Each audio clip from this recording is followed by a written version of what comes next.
সকাল সকাল শরীর খারাপ নিয়েও যেতে হচ্ছে কাজে। আর ভাই কাজে গিয়ে যা ঠান্ডা পড়েছিল, আগুন না জ্বালে আর পারলাম না। আবার এইদিকে বাড়ি আসার সময় নিজ্জলের ফোন পড়ে গিয়েছিল জলে। মানে আজকের দিনে অযোধ্যা রাম মন্দির উদ্ঘাটন হতে চলেছে। আজকের দিনটা কিন্তু ইতিহাসে আমরা সাক্ষী হয়ে থাকবো। এই ছিল কিছু তথ্য আমাদের রাম মন্দির সম্বন্ধে। Hello friends, good morning, welcome to my new blog. এখন সময় সকাল 7:43। আর ভাই আজকে সকালের ওয়েদারটা দেখতে পারো কিছুটা ঠিক এইরকম। আর ভাই মানে কি বলবো, কালকে যে জ্বর এসেছিল, মানে শরীরের অবস্থা প্রচন্ড খারাপ গিয়েছিল সারাটা দিন। তারপর রাত্রিবেলা কিছু ওষুধ খেয়েছি, তাও এখন মোটামুটি একটু ভালো আছি। আজকে একটু এনার্জি পাচ্ছি ভিডিও শুট করার এন্ড এডিট করার। তো দেখা যাক কি হয়, আজকে সারাটা দিন কিরকম যায়। তো চলো, এই জায়গায় তো এসেছি আজকের blog video reels video shoot করার জন্য সকাল সকাল। আর আজকে তো ভাই চারদিকে শুধু রামের গান বাজনার আওয়াজ, মানে এত ভালো লাগছে মন থেকে, মানে একদম সেই দারুণ লাগছে। কারণ আজকে রাম মন্দিরের উদ্ঘাটন হবে। সত্যি ভাই খুব ইচ্ছে ছিল যাওয়ার, অনেকটা আশা ছিল, কিন্তু টাকার অভাবে আর সেটা পূরণ হয়ে ওঠেনি। যাই হোক, ব্যাপার না, চলো দেখা যাক নেক্সট কি হয়। যদি ভবিষ্যতে সম্ভব হয়, একদম রাম মন্দির, অমরনাথ মন্দির, কেদারনাথ, এই তিনটা প্লেসে আমার যাওয়ার খুব ইচ্ছে। আর তোমাদের কোন কোন প্লেসে যাওয়ার ইচ্ছে তোমরা অবশ্যই নিচে কমেন্টে জানিয়ে যেও। আর ভাই এখান থেকে আজকে সকালের ওয়েদারটা দেখতে পারো কিছু ঠিক এরকম, কি দারুণ হয়ে আছে। আর ভাই এই আমার শরীর খারাপ নিয়ে ভিডিও এডিট করছি, লাইভে আসছি। ভাই দেখো, আমি একটা কথা মানি কি জানো, যতক্ষণ আমার শরীর আছে ততক্ষণ আমি আছি। আমার যতই কষ্ট হোক, ভিডিও হচ্ছে আমার একদম বলতে পারো শরীরের অংশ। যতই আমার কষ্ট হোক না কেন, ভিডিও ভাই করা আমি ছাড়বো না। তো চলো ওইখানে গিয়ে ফটাফট একটা ভিডিও আগে শুট করি, তারপর সবকিছু ভিডিও শুট করে তোমার সঙ্গে আবার কথা হচ্ছে।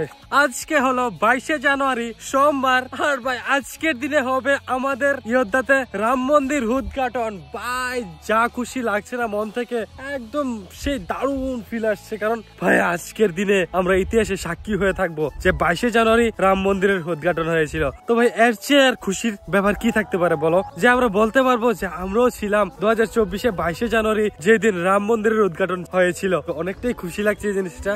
তো সকাল সকাল এখানে এসেছি কারণ রাম মন্দির নিয়ে কিছু রিলস ভিডিও এন্ড আজকের ব্লগ ভিডিওটা শুট করতে হবে। তো চলো ফটাফট এই কাজটা কমপ্লিট করি। তারপর ভিডিও আমার শুট করা হয়ে গেলে ভিডিও একটু এডিট করে দেন এখন যাচ্ছি শরীর খারাপ নিয়ে সকাল সকাল কাজে। আর এই কাজটা ছিল রেগার কাজ। তারপর দেখতে দেখতে কিছুক্ষণের মধ্যে চলে আসে আমাদের গন্তব্যস্থলে, যেখানে আমাদের কাজ হবে। তারপর আমি আর নিজ্জল মিলে চলে যাই কিছু লার্কি কুড়োতে। কারণ এখানে ভাই যে ঠান্ডা পড়েছিল, আগুন যদি না জ্বালাই মানে ঠান্ডা একদম মরে যাবো সেরকম ভাব লাগছিল। তারপর আমি আর নিজ্জল মিলে কিছু লার্কি কুড়িয়ে নিয়ে চলে এলাম আমাদের গন্তব্যস্থলে, যেখানে আমরা আগুন জ্বালবো। তারপর এখানে মাপ দেওয়া হচ্ছিল যে জায়গাটাতে আমরা কাজ করব। তারপর মাপ দেওয়া হয়ে গেলে আমরা লেগে পড়ি যে যার কাজে। তারপর কিছুক্ষণ কাজ করার পর এখানে আমরা জ্বালিয়ে দিই আগুন। কারণ ভাই যা ঠান্ডা পড়েছিল, আগুন না জ্বাললে এমন লাগছিল যে আমরা মরেই যাব। তাই আর আগুন না জ্বালিয়ে পারলাম না। এন্ড কিছুক্ষণ আগুন পোহানোর পর আমরা আবার লেগে পড়ি যে যার কাজে। তারপর এখানে 1 থেকে 2 ঘন্টা কাজ করার পর আজকে আমাদের কাজ কমপ্লিট। এখন যাচ্ছি আমরা বাড়িতে। তারপর বাড়ি যাওয়ার সময় হয়ে গেল আমাদের সঙ্গে এক ভয়ানক কাণ্ড। মানে নিজ্জলের ফোন পড়ে গিয়েছিল জলের মধ্যে। আর নিজ্জলের মাথা তো প্রায় পুরো নষ্ট হয়ে গেছে যে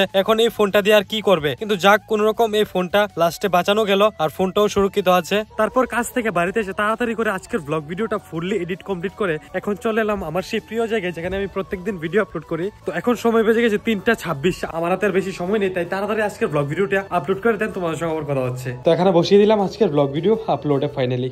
আর ভাই 4টা বাজতে আর 1 মিনিটের মতো বাকি আছে। আর সত্যি ভাই অনেকটাই হালকা লাগছে, কারণ সময়ের মধ্যে যদি ভিডিও আপলোড না করতে পারি মানে একদম কিরকম জানি লাগে। কারণ একটা ভিডিও ভাই তৈরি করতে মানে এত পরিশ্রম ওই ভিডিওটার পিছনে, এটা একমাত্র যারা ভিডিও করে তারা একমাত্র বুঝবে। তো চলো, আজকে তো আমার ফাইনালি দুটো প্ল্যাটফর্মে ভিডিও আপলোড কমপ্লিট। আর আজকে বিকালে সানসেটের ভিউটা দেখতে পারো কিছুটা ঠিক এইরকম, দারুণ হয়ে আছে দেখো। তো চলো এখন যাই আস্তে আস্তে বাড়ির দিকে। দেখো ভাই, কালকে আর ব্লগটা কন্টিনিউ করা হয়নি, তাই আজকে সকাল সকাল চলে এলাম এখানে আমার এই ব্লগটা কন্টিনিউ করার জন্য। দেখো তোমাদেরকে আমি সকাল সকাল জানিয়ে দিই রাম মন্দির সম্বন্ধে কিছু তথ্য। তোমরা তো সবাই জানো যে আজকে হলো 22শে জানুয়ারি, মানে আজকের দিনে অযোধ্যা রাম মন্দির উদ্ঘাটন হতে চলেছে। তার মধ্যে সবচেয়ে বড় ধরনের উদ্বোধনী অনুষ্ঠান হলো 25,000 যজ্ঞকুণ্ডের মাধ্যমে রাম মন্দিরটি উদ্বোধন হতে চলেছে, যার জন্য কিন্তু 25,000 যজ্ঞকুণ্ড তৈরি করা হয়ে গেছে। নাম্বার 2, 613 কিলো ওজনের এই ঘন্টাটি রাম মন্দিরে লাগানো হয়েছে। আর এই ঘন্টাটির শব্দ 10 কিলোমিটার পর্যন্ত শোনা যাবে। নাম্বার 3, 1 কেজি সোনা 7 কেজি চাঁদনি দিয়ে তৈরি এই পাদুকাটি ভগবান শ্রী রামকে পরানো হবে। নাম্বার 4, ভগবান রামকে পূজা দেওয়ার সময় এই 108 ফুট লম্বা এই ধূপকাঠিটি জ্বালানো হবে। নাম্বার 5, এই রাম মন্দিরে বানানো হয়েছে 1100 কিলো ওজনের একটি প্রদীপ, যার মধ্যে একেবারে 850 কিলো ঘি ধরবে। আর এই প্রদীপটি জ্বালানোর পর অনেক মাস ধরে জ্বলতে থাকবে। আর সত্যি আমরা অনেক লাকি, কারণ আজকের এই 22 জানুয়ারি আমরা ইতিহাসের সাক্ষী হয়ে থাকতে চলছি। আর এই আমাদের রাম মন্দিরকে কিভাবে সুন্দর করে সাজানো হয়েছে, নাও তোমরা একটা 40 সেকেন্ডের ক্লিপের মাধ্যমে ভিডিওটা এনজয় করো। मेरी चौखट पे चल के आज चारों धाम आए हैं, बजाओ ढोल स्वागत में मेरे घर राम आए हैं। कथा शबरी की जैसे जुड़ गई मेरी कहानी से, न रोको आज धोने दो चरण आँखों के पानी से, बहुत खुश हैं मेरे। সবাই মিলে বলা যাক সবশেষে জয় সিয়ারাম, জয় বজরংবলী। তো চলো, এই ছিল কিছু তথ্য আমাদের রাম মন্দির সম্বন্ধে, যেটা আমি তোমাদের সঙ্গে শেয়ার করলাম। ভিডিওটা কেমন হয়েছে নিচে কিন্তু অবশ্যই কমেন্টে জানিয়ে যেও। তো ভিডিওটা ভালো লাগলে একটা লাইক করে শেয়ার করে দিও তোমাদের বন্ধু বান্ধবের সঙ্গে। তো চলো, দেখা হচ্ছে পরবর্তী নেক্সট নতুন ব্লগ ভিডিওতে। ততক্ষণ তোমরা ভালো থাকো, সুস্থ থাকো, নিজের খেয়াল রাখো, মা বাবার খেয়াল রাখো। বাই।